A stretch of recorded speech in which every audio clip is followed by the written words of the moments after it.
Okay, kids, what did I get myself into today? This is a Peavey KB100, and I got some stuff recently at the auction, and then I sold some stuff recently from the auction, and when I was clearing my Craigslist listings, I perchanced to see this for sale on Craigslist very cheap because it was broken.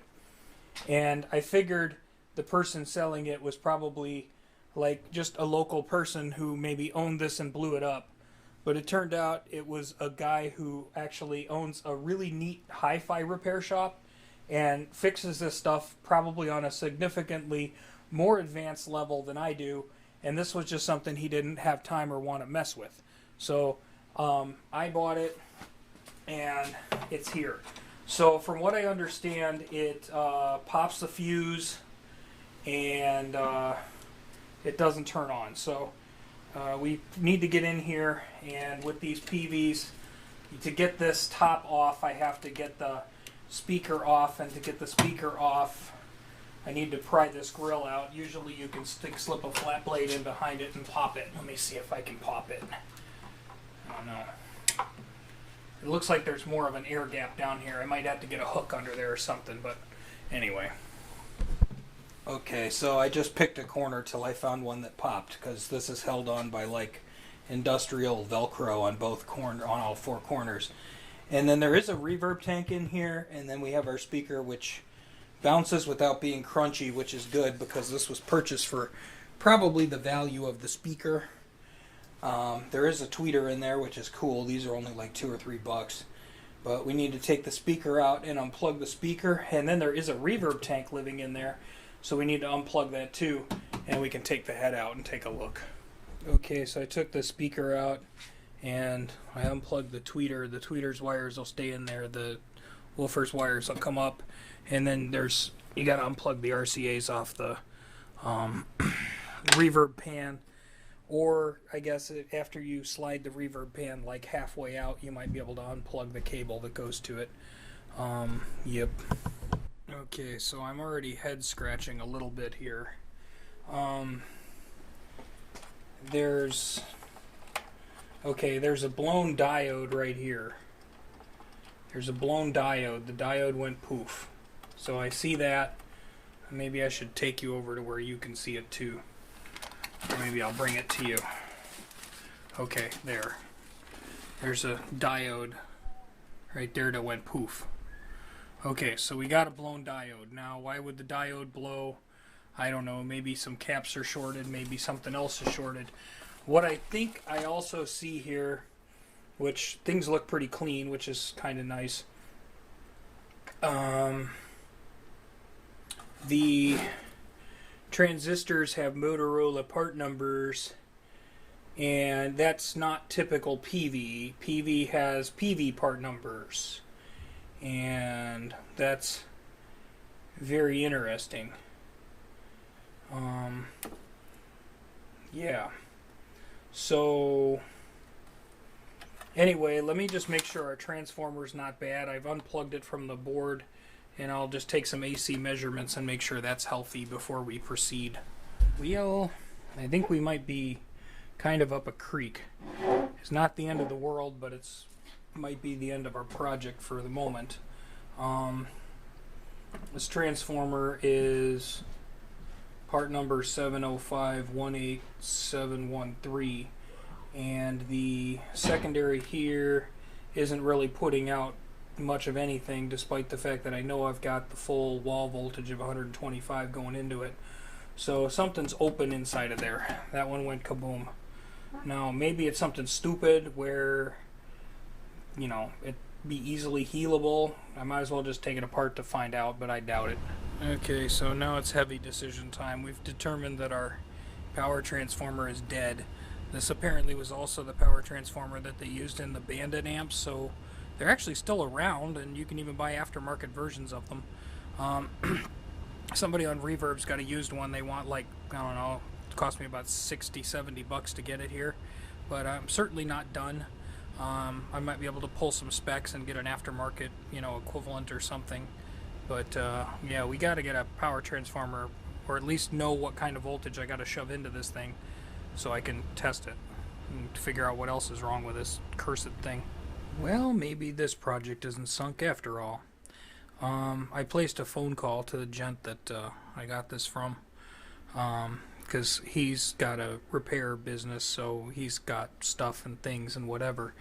And I told him the transformer was popped, and he was surprised, and I was surprised too, because usually these things pop the fuse long before they pop the transformer. But anyway, this is probably more VAs than we need, but it's a 30030 secondary transformer. The leads are too long, but that's okay. But it's a working transformer that I had jerked out of a very, very blown up fender from several years ago that I had bought just a blown up chassis for the potentiometers out of it, because they were kind of rare ones. So this is kind of the artifact. Dimensionally, we're close. We're like a little bit of a millimeter off, but I think if I'm careful and play my cards right or whatever, I can, you know, secure that and make it fit and make it work. So yeah, that's it could be better, but it could be a hell of a lot worse. Let's pull this board and go fishing for shorts and things. Well, that was interesting. This thing is still hanging around on the Variac. I put a diode in it, and I have a feeling that I didn't properly choose a rectifier diode, but picked something else by accident, because it worked at first for a little bit, and then my new diode went boom, but I was only running like mains voltage. I have it on the Variac. I was only running like, I don't know, 20-30%. I was just creeping it up, so I was able to zero it out. Nothing else blew up. So I put an appropriate rectifier diode that I know is a rectifier diode, and it's bigger than this amp needs. It's what I think, like the Fenders use 6 amps and stuff, and I've got like 6 and 10 amps. I've got some big boys around. So we put a big boy in, and it's staying cool. It's working. I thought maybe one of our filter caps had shorted, but they hadn't, so I did clip them momentarily to check for shorts, but I tack soldered them in. I intend to change them just because they're old. But outside of that, with our replacement transformer, it's working. I mean, it's working. Like, working. I mean, she's working. And plenty loud and stuff. So yeah, I mean, we're cool. So yeah, it's working, and it's working loud. Nothing's getting hot. This transformer will just barely, like, if I put it in here and it's on the absolute bottom, it kind of comes up above this lip by maybe a millimeter. So I think I can get it to fit in there and close the lid. But was that all it really was? I had a diode go boom, and it made my transformer go boom. I'm a little dumbfounded, but I have to leave now, so yeah. Okay, friends and neighbors, well, it's been a hot minute, and I had to go do some stuff, so I'm back. So at this point, it seems like the amp is alive, and it is working now. That Fender transformer, which I will have to mount in here, applies the correct voltage. I did put some filter caps in there, so those are refreshed. And lay big diode, which is bigger than the original diode, but that's okay. So I figured I had to figure out if the reverb worked before I did anything, so I plugged the reverb tank in, and of course it didn't work.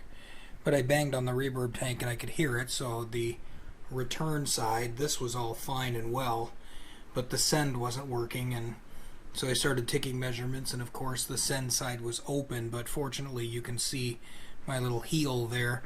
The wire was broken, the black wire was broken. It's very friggin' thin, but I was able to solder it, and now the reverb works again. So I'm gonna go do some other things and go get some sleep, but if I graft that transformer in here, and finish putting this back together. I think we're fixed. Hella freaking Luya. Okay, so we're on air cam for a minute here. I cleaned all the pots, and then the fuse that was in there looked awfully robust for what's supposed to be a 3-amp fuse. It just looked too robust. Now maybe it's modern fuse, vintage fuse, difference in fuse manufacturers, but I did put a known 3-amp fuse in there. So now I feel better. And I tidied up the wires, and our transformer's attached, so I think I can get this thing back together. Okay, well, this was a fortunate win for me. I picked this up super cheap. The reverb is working, everything's working. I picked this up super cheap because it was broken and Buddy didn't feel like fixing it. And the transformer, had I ordered the transformer used from Reverb that this thing wanted, it would have been about $60-ish US for a used one. That really is too much. I could have maybe found a generic one that was, a 30030, whatever. Fortunately, I found one in my bin of junk, so that saved my neck. And then it needed, a 50-cent diode and a couple of $3 capacitors. So, fortunately, I was able to fix it. Now, when I do this kind of stuff, am I trying to show everybody that I'm an electronic genius? No. In fact, I feel like an electronic dummy compared to some of the folks here online. But, I know how to use a multimeter, and I know how to test a capacitor and how to test a diode and how to test a speaker and all of that. And, even if I don't necessarily understand the entire electrical circuit, I understand how to test if something's working or not.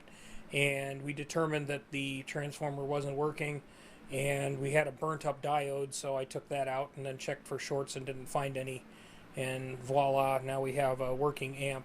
I'm not going to play keyboard, and I'm too tired to go get any other instrument to plug into it, so I'll just play you a YouTube library song, and peace out.